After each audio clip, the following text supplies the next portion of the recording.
Eh bien, chers amis, bonsoir. J'espère que vous êtes bien installés, que vous allez bien. Cette émission fait suite à celle qui a eu lieu à 1 heure ce matin. Donc, nous étions déjà effectivement le 20 juillet. C'est une grande émission à l'évidence.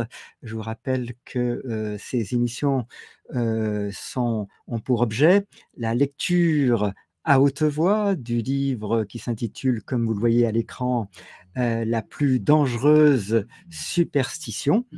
On doit donc cet ouvrage, en fait, à l'origine en anglais, eh bien, on doit cet ouvrage, le temps de remettre mon œil au bon endroit, à l'Arkenrose.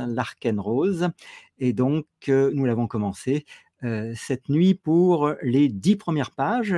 On va procéder étape par étape, 10 pages par 10 pages. Et donc, nous en sommes, comme vous l'avez entendu pour ceux qui étaient là dès hier, à la première partie qui s'appelle effectivement la superstition la plus dangereuse.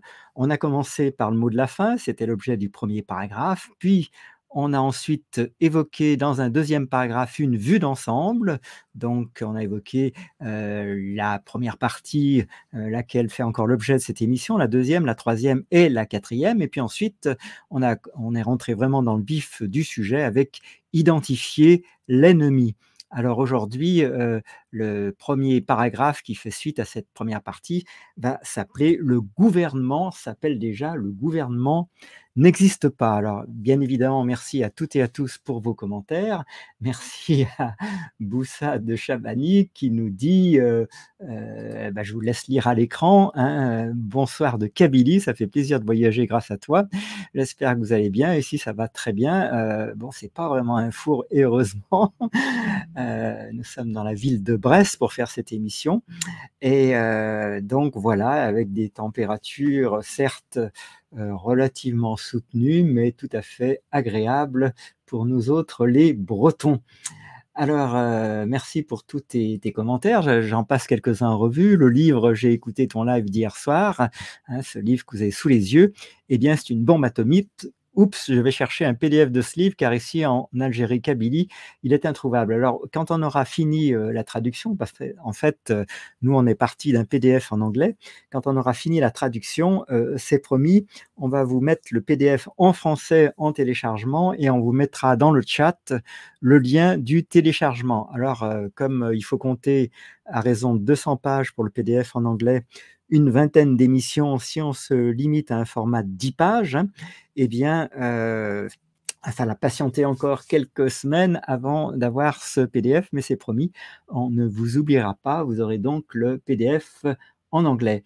Par ailleurs, comme le mentionne toujours Boussad, merci pour tous tes messages. Tu es aussi abonné de Jeanne Traduction. Alors, je vous rappelle que l'historique pour ce livre tient à l'audition, en tout cas à la visualisation des vidéos de Marc Passio concernant la loi naturelle, et que dans la vidéo numéro 3, aux alentours de 40-45 minutes, eh bien, il y a 2 livres que Marc Passio recommande, c'est le cas de le dire, de lire à tout prix. Le premier, je vous le mets à l'écran. Il s'agit de La fin du mal. Alors, il faut que j'appuie sur la bonne manette, vous voyez. Et alors, évidemment, je vais retirer le message pour qu'on puisse voir l'auteur. On le doit à Jérémy Locke. Ça, c'est le premier ouvrage à lire à tout prix. Alors, contrairement à ce qui est dit dans la vidéo, on le retrouve assez facilement, cet ouvrage, maintenant sur Amazon, pour une modeste somme d'environ 5 €. Et puis, le deuxième ouvrage qui est l'objet de cette émission, c'est donc celui que vous avez sous les yeux maintenant, qui est la superstition la plus dangereuse.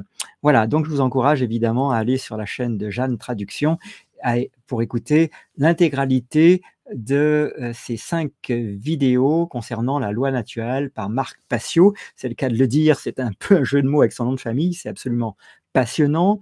On y clarifie de nombreux sujets. Des notions très très importantes de souveraineté, une redéfinition de certains concepts parfois politiques mal compris, et une articulation entre cette souveraineté intérieure qu'on doit tous évidemment épousée, si je puis dire, et puis ce qui ne veut pas dire une anarchie, voyez, dans laquelle il n'y aurait pas de règles morales, quoi. Et donc, ce mot anarchie est souvent mal compris. Donc, en écoutant Marc Passio, vous allez sans doute avoir une nouvelle vision des choses. Merci, petite Marguerite, ça fait plaisir de te retrouver ici. Petite Marguerite, une de nos plus fidèles auditrices d'émissions qui date maintenant de la période du confinement. Donc, sauf erreur, ça remonte à 2-3 ans. On perd la notion du temps avec tout ça. Et en tout cas, on est très heureux de vous retrouver pour cette émission sur cette chaîne, comme vous le voyez, qui s'appelle Sur les pas de Pierre et Léna. Ce soir, je vais assurer à moi seul l'émission, mais sachez qu'il y a beaucoup de vidéos qui sont soit suggérées par Léna, soit construites avec elle. Alors, donc, plein de remarques que je vous invite à lire de Boussad Chabani, qui a pris l'émission un petit peu en avance. Et puis, on va bientôt rentrer dans le vif du sujet. Est-ce que j'ai oublié personne dans mon accueil? Alors, écoute, ça fait vraiment plaisir. Petite Marguerite, voilà, je publie son message, fidèle au direct, regarderai les replays, je regarde mes petits-enfants. Alors, souvenez-vous que cet ouvrage est vraiment un ouvrage capital.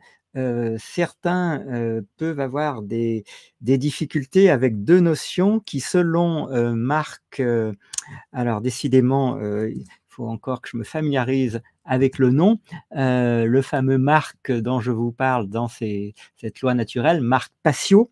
Selon Marc Passio, eh bien, la monnaie spirituelle est constituée, si je puis dire, deux dimensions qui sont le temps et l'attention. Alors pour notre part, on a tout à fait conscience que suivre une lecture en direct audio et donc à haute voix, évidemment, ça va demander du temps et puis ça va demander une attention particulière. Alors je regarde si je suis en mesure ou pas de vous transmettre un document qui peut-être nous permettra à certains moments d'amener quelques variations dans cette émission. Qui est en fait une sorte d'exercice pour vérifier de quelle manière nous lisons un texte lorsqu'il s'agit de l'assimiler, de le comprendre, de l'intégrer. Alors, donc je me bats un petit peu avec l'ordinateur, mais ça devrait s'arranger. C'est un exercice qui est emprunté à une méthodologie, alors c'est bien plus que ça, la méthodologie en question, mais qu'on appelle méthode Vitose. Alors cette méthodologie, en fait, elle vous propose une lecture à haute voix en le présentant comme un exercice important pour obtenir un contrôle cérébral. Alors bien évidemment, dans l'émission de ce soir, c'est moi qui vais lire à voix haute, mais on peut quand même en utiliser certains aspects. Dans la première étape de ce petit exercice consiste, vous pourrez le faire pour vous-même, à choisir un passage d'une dizaine de lignes d'un ouvrage apprécié. Lisez-le d'abord des yeux, puis à haute voix, en faisant la différence entre les deux lectures, puis en prenant conscience de la manière dont vous lisez, si vous êtes distrait ou non, si vous comprenez ou non, afin de bien vous rendre compte des différences s'il y en a. Et puis deuxième étape, ça c'est pour vous-même, reprenez alors la lecture en écoutant votre voix, en vous familiarisant avec elle, en sentant le livre dans vos mains, puis en notant les idées, les mots, les expressions employées. Là, je pense que le chat va être tout à fait approprié. Alors, on va se lancer dans cette aventure dès que je vous aurai lu le premier paragraphe intitulé « Le gouvernement n'existe pas ». Et puis la troisième étape, là ça sera peut-être plus compliqué par un chat, ça consiste à fermer le livre après la lecture et à raconter ce que vous venez de lire. Alors moi je vous incite à raconter ce que vous aurez entendu ce soir dans cette émission à l'un de vos proches. Et puis la quatrième étape, avec ce même proche, eh bien la lecture terminée, eh bien vous pourrez expliquer à cet auditeur, réel ou imaginaire d'ailleurs, le passage lu comme si vous vouliez le discuter avec lui. Alors je vais tâcher de vous poster chacune des étapes dans le chat pour que vous puissiez vous les approprier. Et puis après, on va rentrer dans le vif du sujet. Donc la première étape, je ne sais pas ce que ça va donner parce que le texte est un petit peu long. Alors il se répartit, vous voyez, en deux postes. La deuxième étape est plus courte à décrire. Donc pour ceux que ça intéresse, n'hésitez pas à faire un copier-coller pour pouvoir vous approprier cette méthode qui s'appelle lecture à haute voix empruntée à la méthode Vitose. Voilà, très intéressant pour ceux qui ne connaissent pas encore Vitos, de vous y intéresser, c'est le cas de le dire. Et puis la quatrième étape, je vous la poste aussi, comme ça vous avez tout le protocole dans le chat. Voilà, bah écoutez, j'espère que tout ça vous a donné le temps et d'arriver et de vous installer. Et puis, on va donc passer à l'émission elle-même. Voilà, alors n'hésitez pas à brancher les ventilos si, comme chez Boussade de Chabani, il fait très chaud, semble-t-il.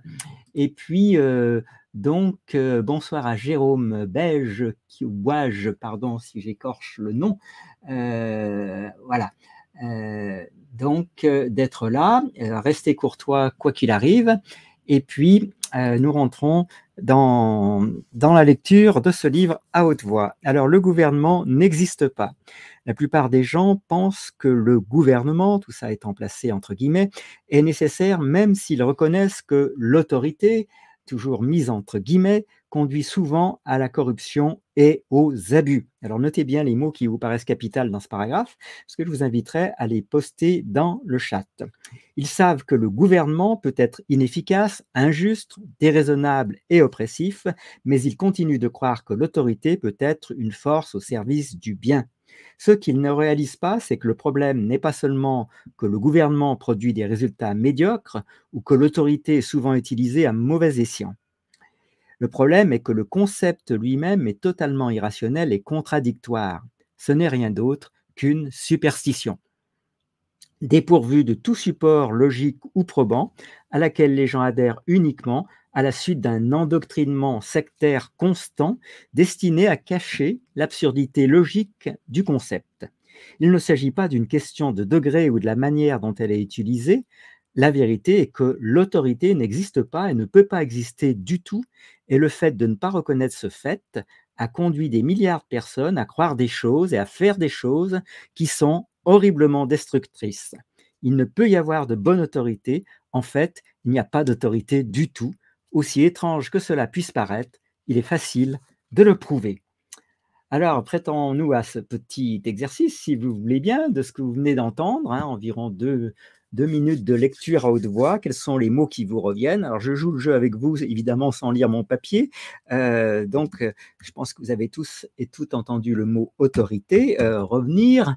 C'est en tout cas celui que j'ai facilement retenu. Ça parle également de gouvernement, et puis ça dit en substance, dans ce que je viens de lire, que l'autorité n'existe pas. Et puis il y a bien d'autres termes encore. Alors, n'hésitez pas à poster de manière, comme je suis en train de le faire, des mots décousus, mais tout ce qui vous revient pêle-mêle de cette écoute de lecture. Voilà, tâchez de mettre en avant cette monnaie spirituelle qui s'appelle l'attention, de façon à ce que nous puissions progresser ensemble dans cette qualité du temps que nous allons consacrer à ce texte et de l'attention que nous allons y porter. Voilà, alors n'hésitez pas à poster quelques mots par rapport. Alors, il y en a un qui me revient maintenant, c'est le mot absurdité. Voilà. Et puis peut-être qu'on refera une deuxième fois l'expérience si d'autres veulent se joindre à moi en cours de route. Je poursuis donc le texte. En bref, le gouvernement n'existe pas, il n'a jamais existé et n'existera jamais. Les politiciens sont réels, les soldats et les policiers qui appliquent la volonté des politiciens sont réels, les bâtiments qu'ils habitent sont réels, les armes qu'ils brandissent sont très réelles, mais leur prétendue autorité ne l'est pas. Et sans cette autorité, sans le droit de faire ce qu'ils font, ils ne sont rien d'autre qu'une bande de voyous. Le terme gouvernement implique une légitimité, il signifie l'exercice d'une autorité sur un certain peuple ou un certain lieu. La façon dont les gens parlent de ceux qui détiennent le pouvoir, en appelant leurs ordres lois, en qualifiant la désobéissance de crime, etc., implique le droit du gouvernement à gouverner et l'obligation correspondante pour ses sujets d'obéir. Sans le droit de gouverner, entre parenthèses autorité, il n'y a aucune raison d'appeler l'entité gouvernement, et tous les politiciens et leurs mercenaires deviennent totalement indiscernables d'un gigantesque syndicat du crime organisé, leurs lois n'étant pas plus valables que les menaces des agresseurs et des voleurs de voitures. Et c'est en réalité ce que chaque gouvernement est, une bande illégitime de voyous, de voleurs et d'assassins se faisant passer pour un organe dirigeant légitime. Alors n'hésitez pas à partager également ce que vous inspire ces affirmations dans ce texte. Alors après, une parenthèse s'ouvre pour une phrase de 4 lignes. La raison pour laquelle les termes gouvernement et autorité apparaissent entre guillemets tout au long de ce livre est qu'il n'y a jamais de droit légitime à gouverner, de sorte que le gouvernement et l'autorité n'existent jamais réellement. Dans ce livre, ces termes se réfèrent uniquement aux personnes et aux gangs que l'on imagine à tort avoir le droit de gouverner. Fermez la parenthèse.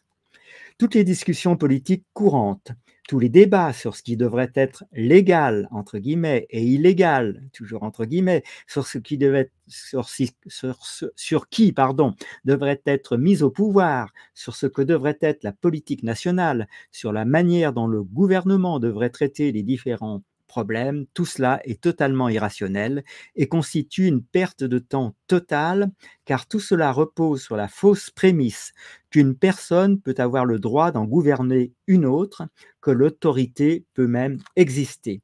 Tout le débat sur la manière dont l'autorité doit être utilisée et sur ce que le gouvernement doit faire est exactement aussi utile que de débattre de la manière dont le Père Noël doit s'occuper de Noël. Mais il est infiniment plus dangereux. Le bon côté des choses, c'est que l'élimination de ce danger, la plus grande menace à laquelle l'humanité ait jamais été confrontée, en fait, n'exige pas de changer la nature fondamentale de l'homme, ni de convertir toute haine en amour, ni d'apporter toute autre modification radicale à l'état de l'univers. Il suffit que les gens reconnaissent et abandonnent une superstition particulière, un mensonge irrationnel, que l'on a appris à croire à presque tout le monde. En un sens, la plupart des problèmes du monde pourraient être résolus du jour au lendemain si tout le monde faisait quelque chose qui s'apparente à l'abondance de la croyance au Père Noël. Alors, si vous le voulez bien, notez par exemple 2 ou 3 mots de ce qui vous revient de ce paragraphe. On a pu entendre les mots légal et illégal. On a pu entendre des mots comme superstition, comme croyance. Et puis, si vous en avez entendu d'autres, évidemment, n'hésitez pas à les poster. Voilà.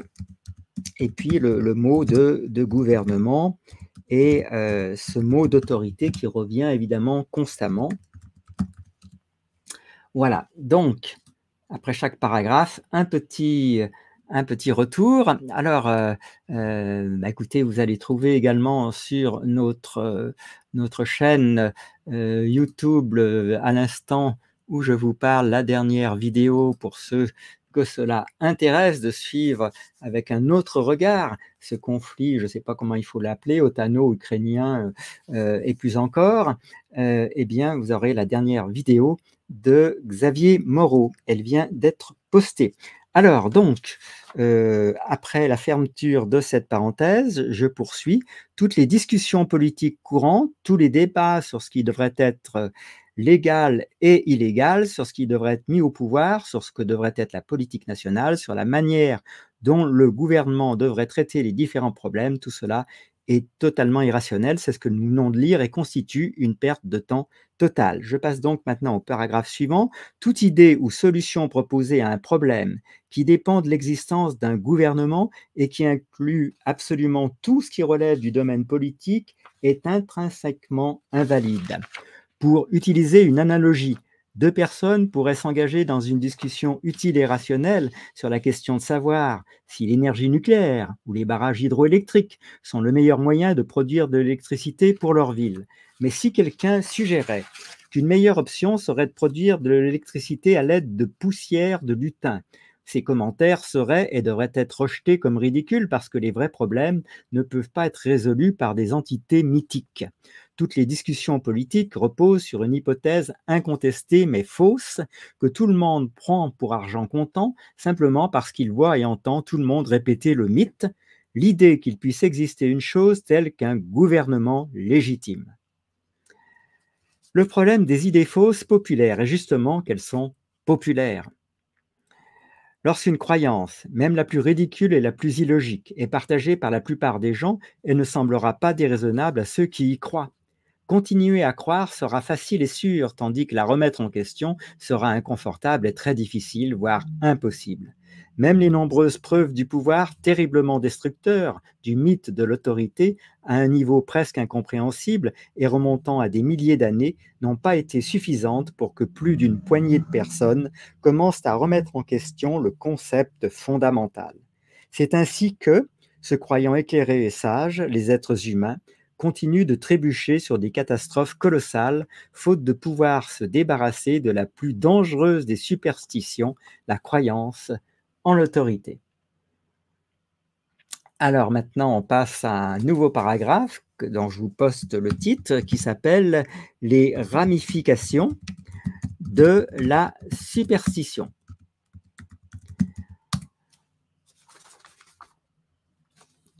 Le concept d'autorité est à l'origine d'un large éventail de termes. Tous ces termes ont en commun de conférer une certaine légitimité à un groupe de personnes qui en contrôlent un autre par la force. En voici quelques exemples. Le gouvernement, comme nous l'avons déjà mentionné. Le gouvernement est simplement le terme désignant l'organisation ou le groupe de personnes supposées détenir le droit de gouverner. De nombreux autres termes décrivant les parties du gouvernement tels que président, membre du Congrès, juge et assemblée législative renforcent la légitimité supposée de la classe dirigeante. Loi. Les termes loi et législation ont des connotations très différentes des mots manger et commander. La différence, encore une fois, dépend de la question de savoir si ceux qui émettent et imposent ces lois sont supposés avoir le droit de le faire. Si un gang de rue donne des ordres à tout le monde dans son quartier, personne n'appelle ces ordres des lois. Mais si le gouvernement émet des ordres par le biais du processus législatif, presque tout le monde les appelle des lois. En réalité, toute loi autoritaire est un ordre assorti d'une menace de représailles à l'encontre de ceux qui ne s'y conforment pas. Qu'il s'agisse d'une loi interdisant de commettre un meurtre ou de construire une terrasse sans permis de construire, il ne s'agit ni d'une suggestion ni d'une demande, mais d'un ordre étayé par la menace de la violence, que ce soit sous la forme d'une confiscation forcée de biens, c'est-à-dire d'amende, ou de l'enlèvement d'un être humain, c'est-à-dire d'une peine d'emprisonnement. Ce qui serait normalement considéré comme du harcèlement, des agressions, des enlèvements et d'autres délits est considéré comme de la réglementation et de l'application de la loi lorsqu'il est effectué par ceux qui prétendent représenter l'autorité. Donc dans ce paragraphe, on vient d'évoquer les termes de loi, évidemment de législation, évidemment de gouvernement. C'est des mots qui reviennent constamment tout au long de ce livre, et de législatif. Donc c'est intéressant si vous avez un crayon et un papier comme ça, de noter pour vous-même ces termes qui veulent bien vous revenir du paragraphe qu'on vient de lire, et puis bien sûr le mot autorité qui revient constamment, et puis d'amende et de contrainte, ou contraignante, d'amende, et ainsi de suite. Voilà quelques mots de ce texte. Bien entendu, l'utilisation du terme loi pour décrire les propriétés inhérentes à l'univers, telles que les lois de la physique et des mathématiques, n'a rien à voir avec le concept d'autorité. En outre, il existe un autre concept appelé droit naturel qui est très différent du droit statutaire, c'est-à-dire de la législation.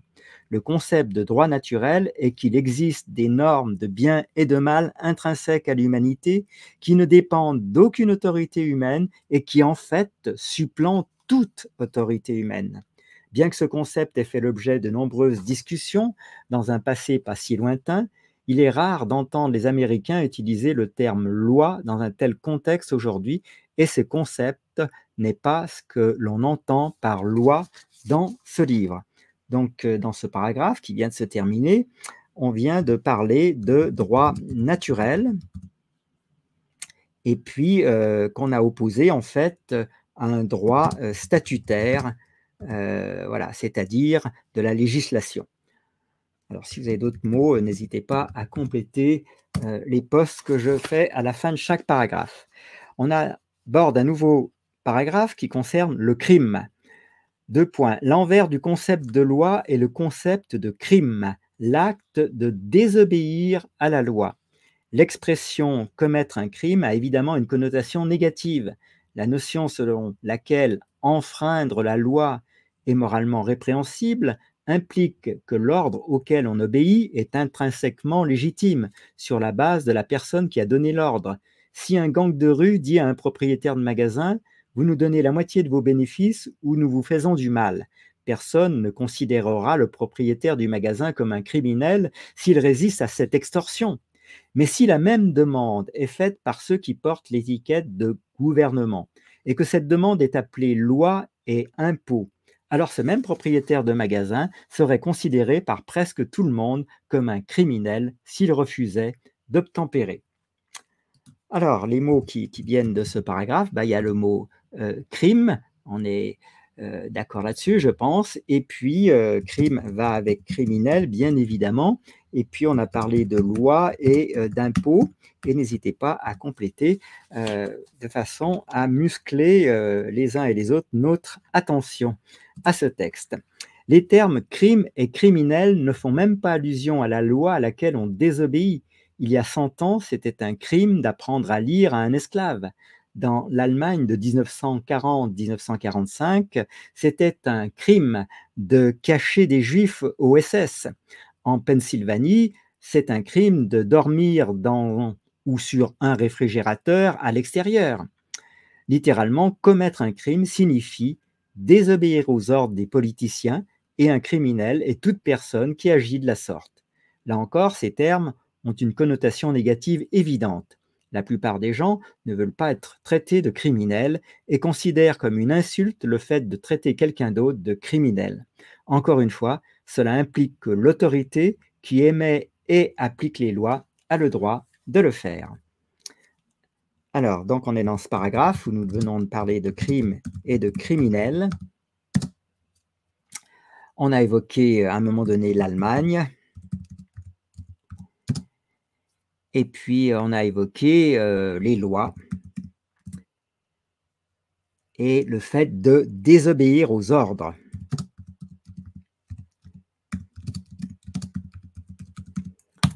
Voilà pour cette nouvelle application de la lecture à haute voix telle que je vous l'ai décrite au tout début de cette émission.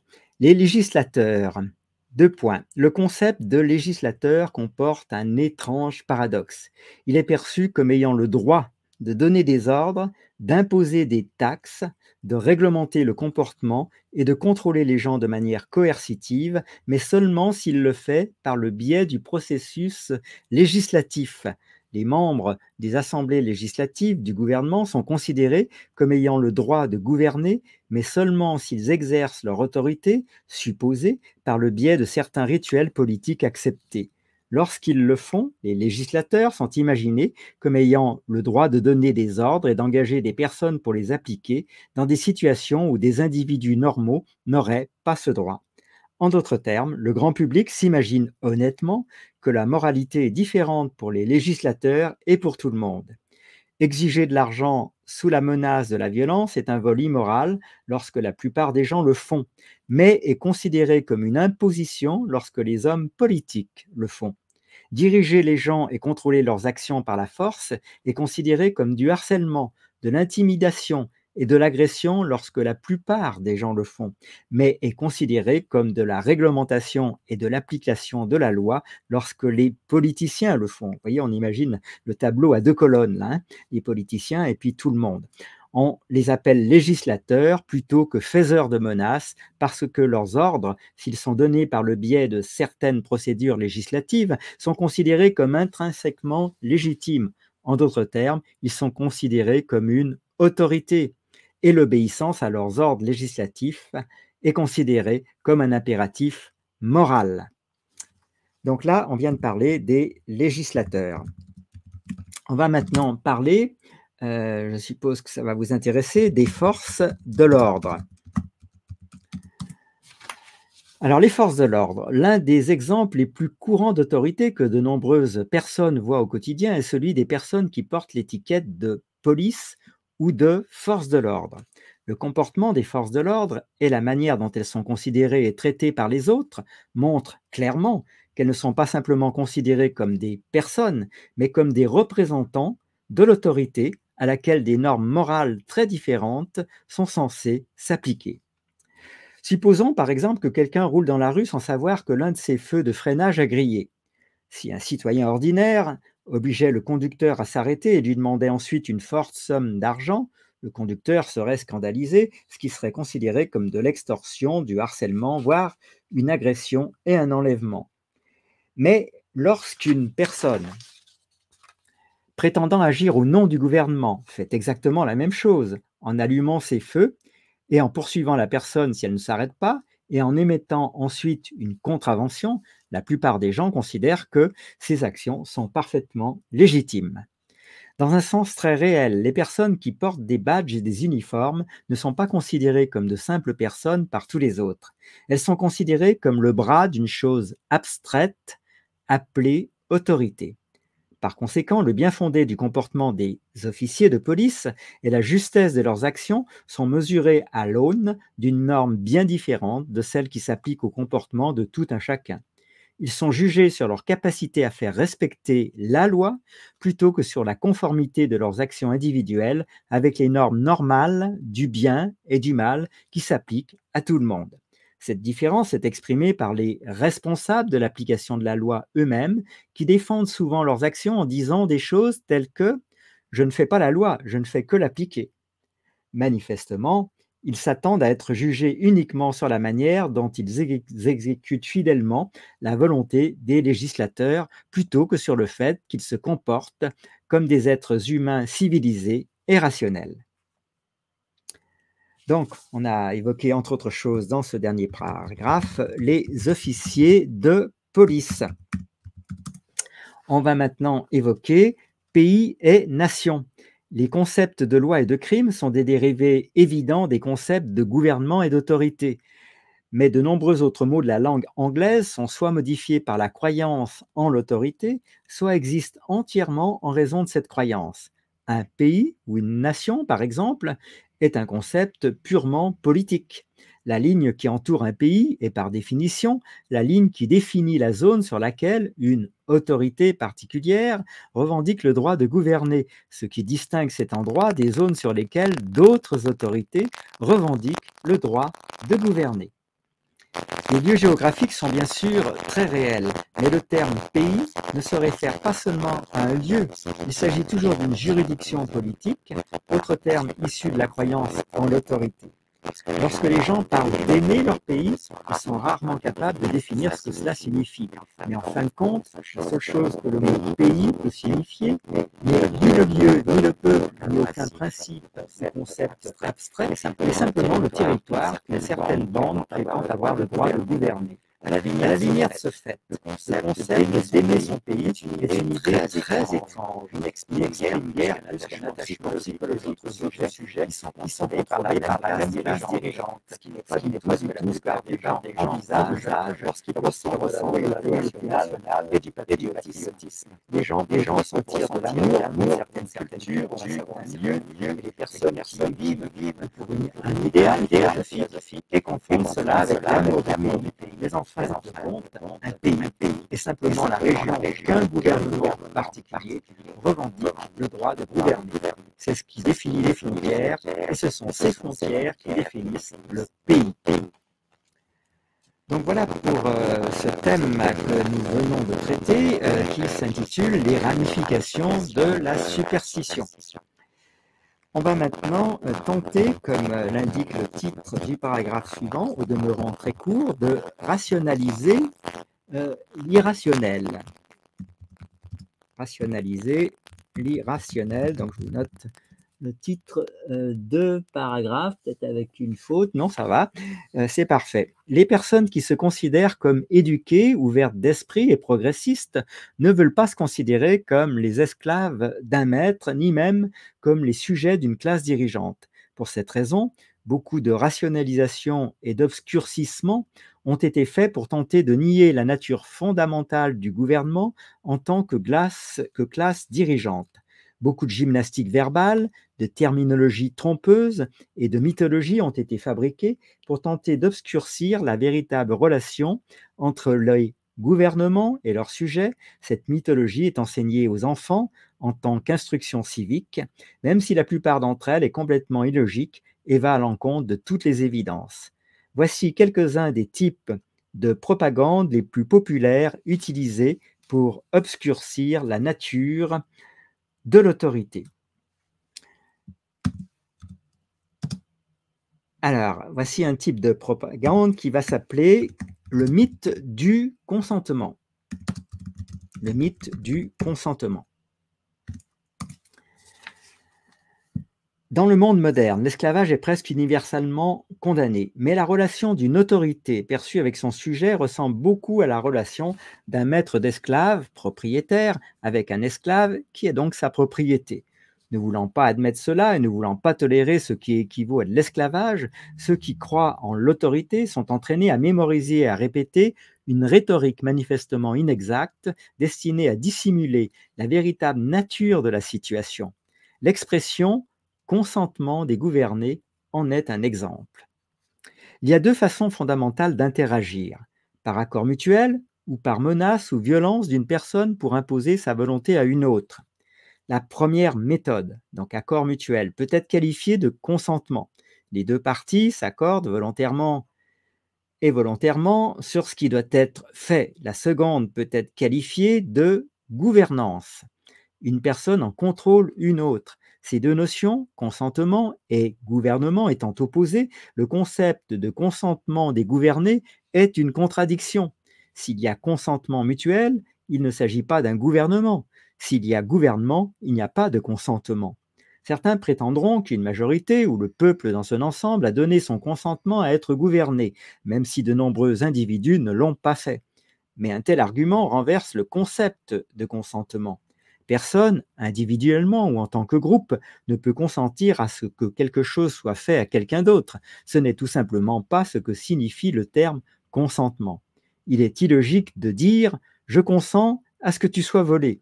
Ce n'est pas le consentement des gouvernés, c'est le contrôle forcé des gouvernés avec le consentement d'une tierce partie. Même si quelqu'un était assez stupide pour dire à quelqu'un d'autre « j'accepte que vous me contrôliez de force », il est évident qu'il n'y a plus de consentement à partir du moment où le contrôleur doit forcer le contrôlé à faire quelque chose. Avant ce moment, il n'y a pas de gouvernance, mais seulement une coopération volontaire. Une expression plus précise du concept met en évidence sa schizophrénie inhérente. J'accepte que vous m'imposiez des choses, que je sois d'accord ou non.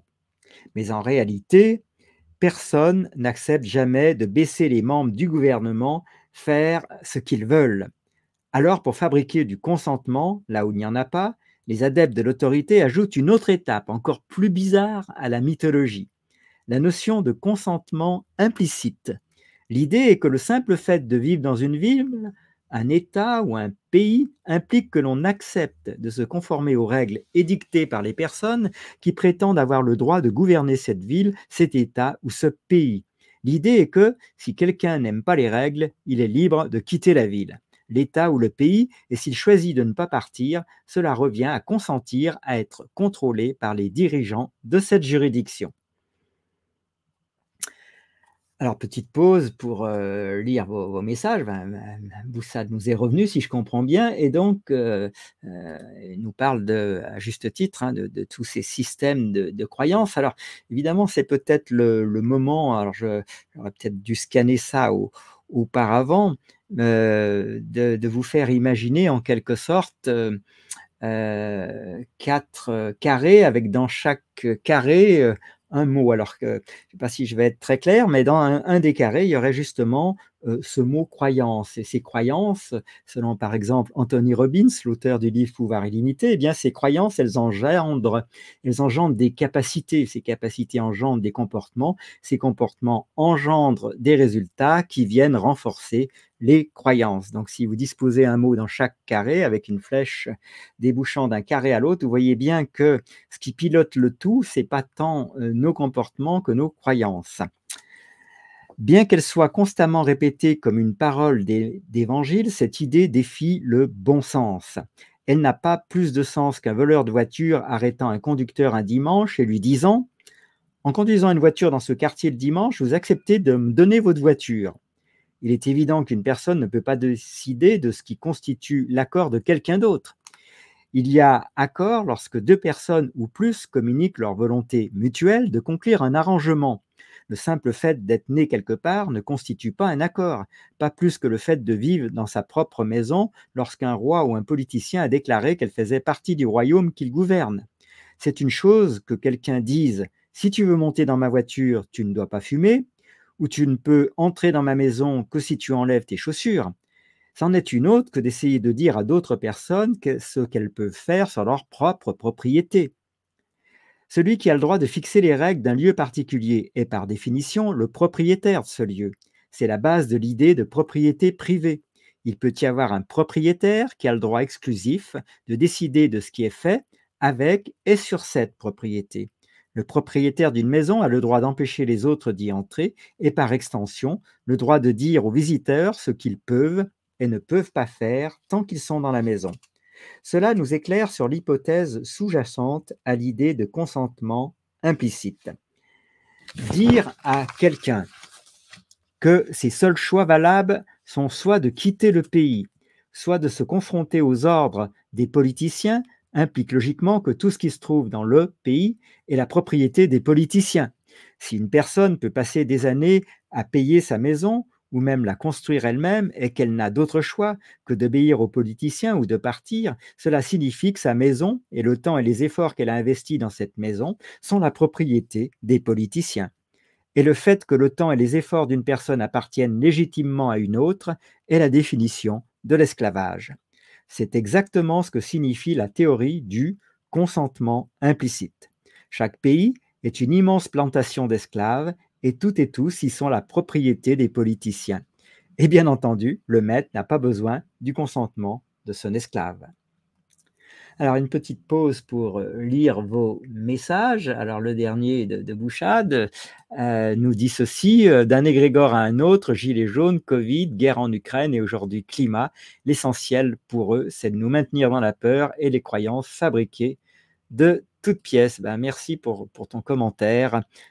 C'est important de le comprendre parce qu'en fait, tout ce qu'on est en train de lire est justement de manière à comprendre ce qui nous arrive. Sinon, ça peut paraître une sorte de chaos dont on a du mal à percevoir les causes. Eh bien, les causes, vous les avez dans ce texte.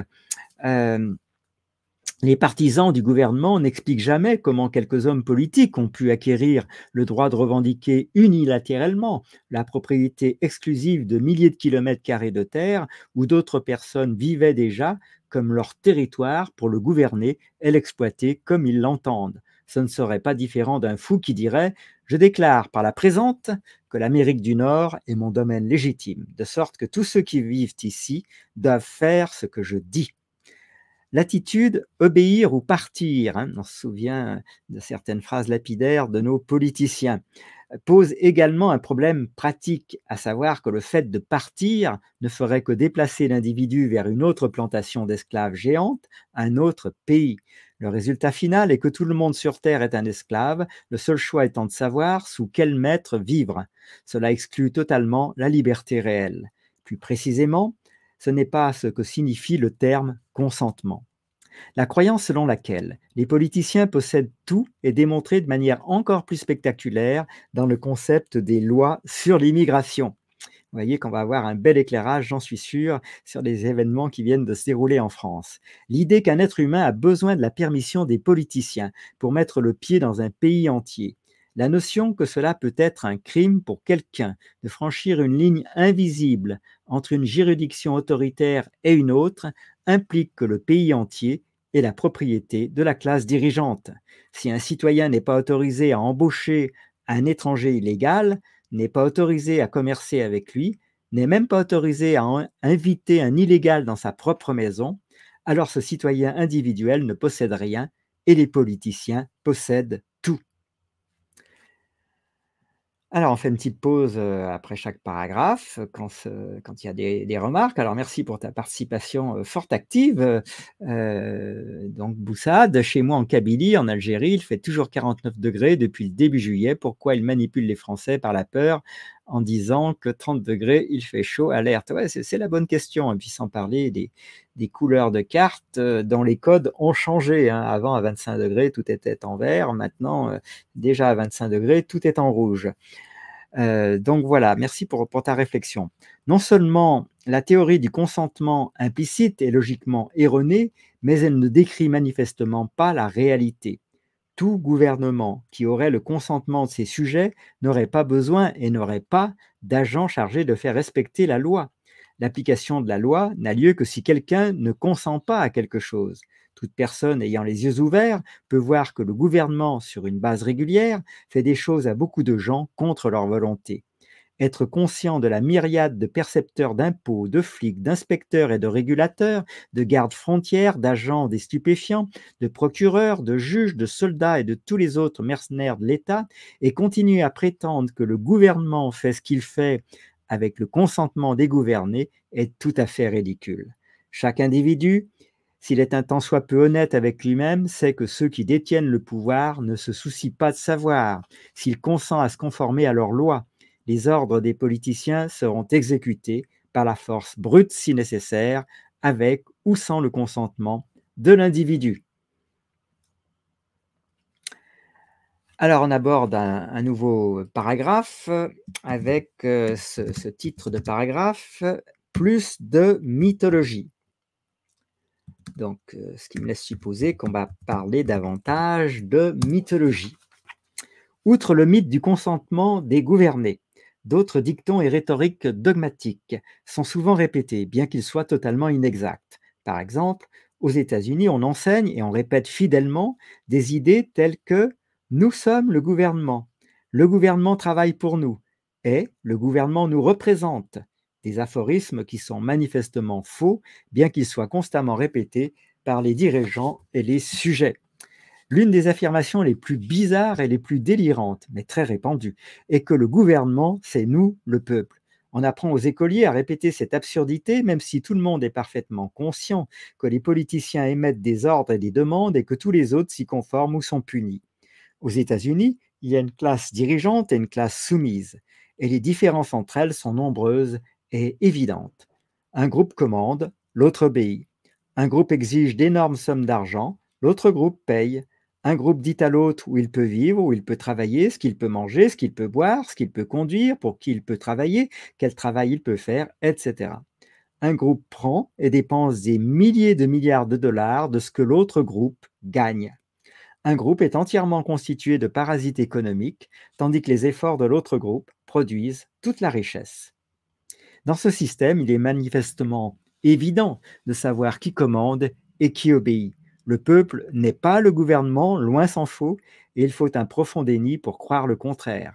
Mais d'autres mythes sont également utilisés pour tenter de rendre ce mensonge rationnel. Par exemple, on prétend également que le gouvernement travaille pour nous, il est notre serviteur. Là encore, une telle affirmation ne correspond pas du tout à la réalité évidente de la situation. Ce n'est guère plus qu'un mantra de secte, une illusion intentionnellement programmée dans la population afin de déformer sa vision de la réalité. Et la plupart des gens ne se posent même pas la question. La plupart ne se demandent jamais si le gouvernement travaille pour nous, s'il est notre employé.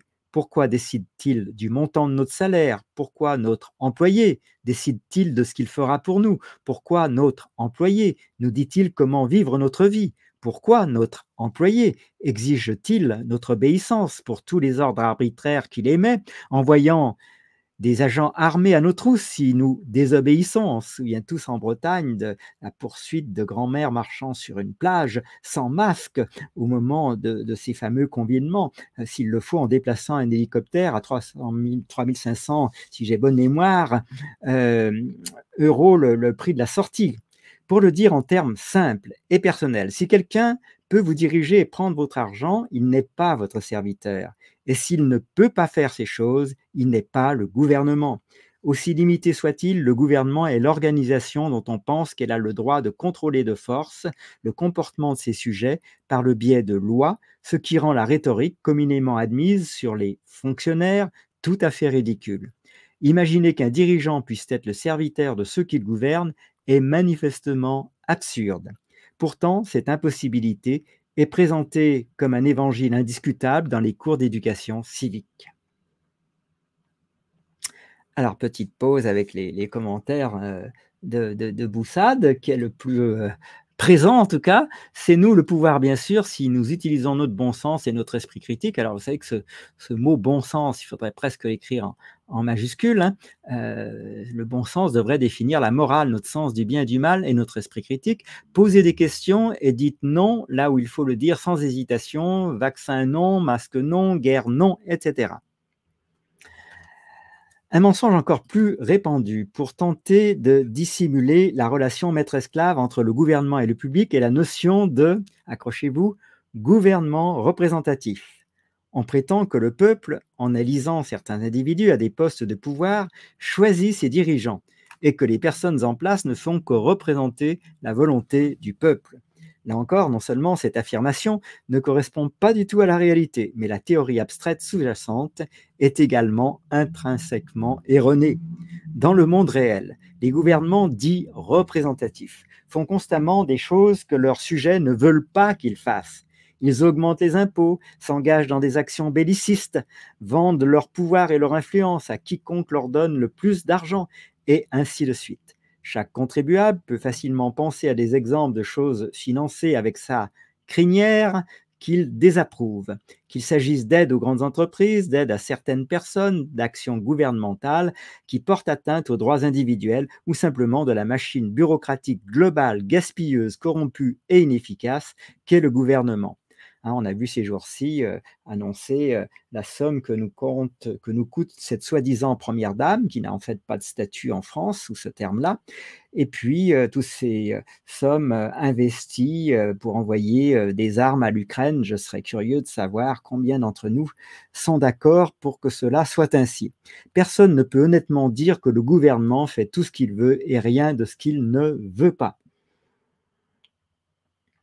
Même en théorie, le concept de gouvernement représentatif est intrinsèquement défectueux car le gouvernement ne peut pas représenter le peuple dans son ensemble, à moins que tout le monde ne veuille exactement la même chose.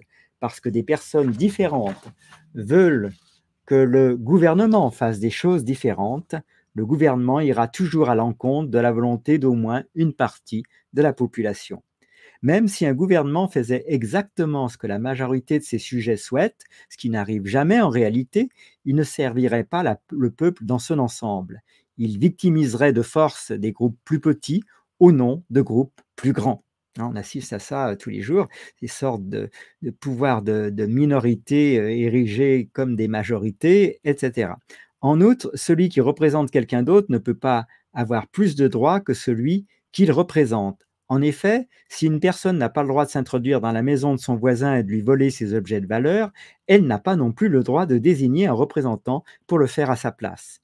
Mais dans le cas du gouvernement, des personnes que les politiciens prétendent représenter n'ont aucun droit de faire ce que font les politiciens, imposer des taxes, promulguer des lois, etc.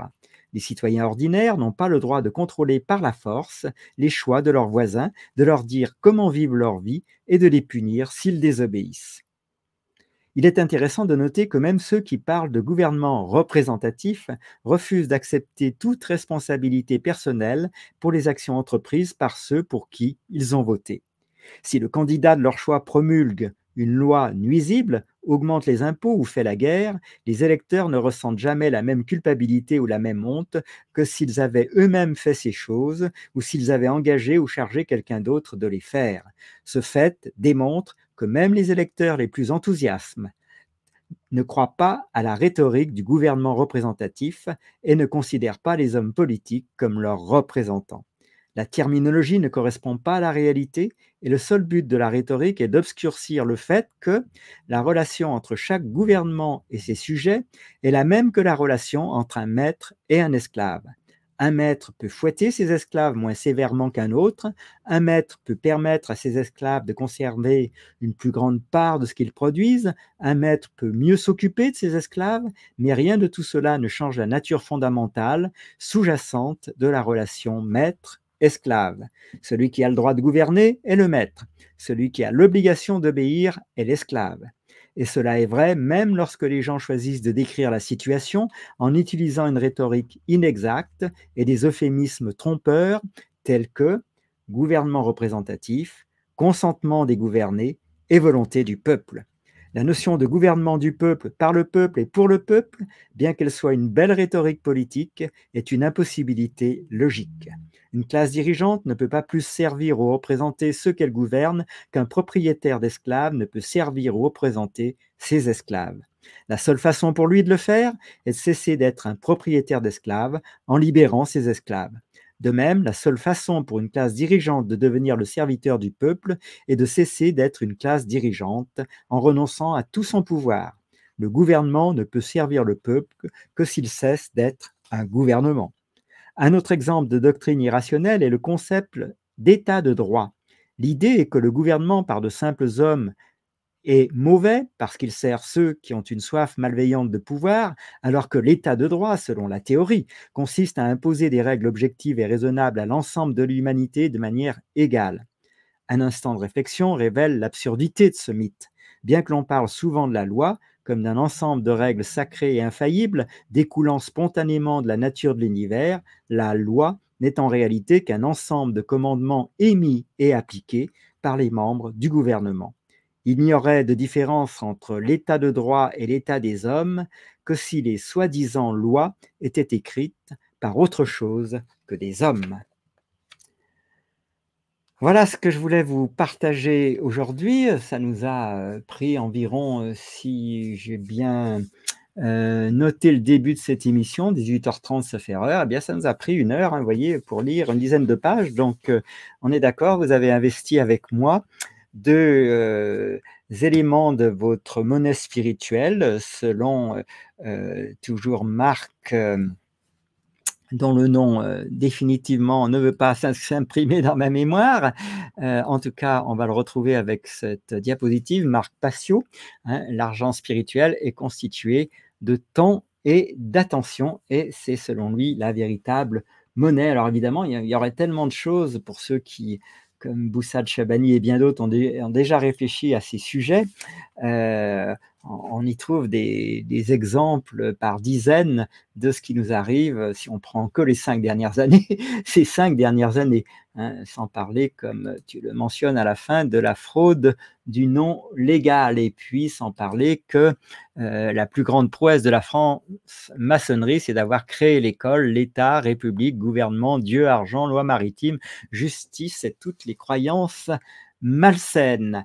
Donc voilà, les amis, alors finalement, cette diapositive que je vous ai mise sous les yeux, vous verrez, alors évidemment, là, c'est un livre que je lis, et dans ces vidéos que vous avez sous les yeux à travers cette diapositive, dont on a fait une playlist sous la chaîne YouTube sur les pas de Pierre-Elena, donc cette présente chaîne YouTube, eh bien, vous avez ces 5 vidéos et vous verrez à quel point Marc Passio, finalement, a cet art d'un conférencier de reprendre l'essentiel de ce que nous sommes en train de lire, et donc à quel point ce livre fondamental que nous sommes en train au final de lire ensemble l'a inspiré. Donc n'hésitez pas à faire des sortes d'aller-retour entre nos émissions au fur et à mesure qu'elles se construisent, et puis cette série de Marc Passio de conférences consacrées à la loi naturelle.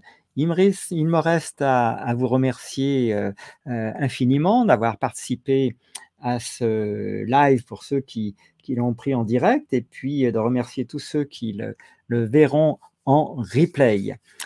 Voilà, n'hésitez pas à prendre des notes comme je vous ai incité en début d'émission. Vous retrouverez sous forme de post les étapes à franchir, et puis comment dirais-je, cette lecture à haute voix, eh bien, vous permettra de mesurer, c'est pour ma part comme ça que j'utilise, votre qualité d'attention, parce qu'il est clair, quand vous avez lu un paragraphe qui peut comporter au hasard 3000 mots et que vous avez peine à en restituer 10, 15, vous comprenez qu'il y a une sorte de déperdition entre ce qu'on lit ou dans la présente émission, ce qu'on entend, ce que l'on retient et puis ce que l'on comprend. Vous comprenez que, évidemment, il y a un acte, c'est une action en fait d'écouter et de comprendre. Et même si certains commentaires relativement désobligeants voudraient nous faire croire que tout ça, ça tourne en rond, ça ne peut tourner en rond que si on a comme croyance qu'il y aurait une autre modalité pour que ce monde, qui est farci évidemment de mensonges, devienne autre. Si nous avons la croyance qu'il peut y avoir une seule autre modalité que la prise de conscience des uns et des autres, évidemment, on peut trouver que ce temps de compréhension que nous passons ensemble serait du temps perdu et que ça tournerait en rond. Alors évidemment, on se heurte plus ou moins tous et toutes à cette impatience tellement les choses s'accumulent. Peut-être que l'histoire s'accélère, c'est difficile d'être évidemment objectif sur cette évaluation de ce qui se produit. Le fait est que la technologie exerce une emprise de plus en plus large. Alors évidemment, on en voit les côtés positifs à travers cette émission, mais il ne faut pas oublier qu'il y a des tas d'autres aspects que nous pourrions évoquer et qui peuvent s'avérer des moyens de contrôle faramineux. Alors, en tout cas, je vous souhaite à toutes et à tous une excellente soirée, un très très bon week-end et je pense qu'on va se retrouver vraisemblablement la semaine prochaine pour la suite de cette émission. On ne peut pas vous donner de date parce que on l'a fait en fonction de nos temps libres, mais en tout cas, soyez sûrs que on va poursuivre et qu'on va passer un peu de temps ce week-end à continuer à traduire le PDF qu'on a récupéré pour cette émission. Passez une excellente fin de journée et à toutes et à tous, un excellent week-end et en tout cas, à bientôt. Merci d'avoir été là.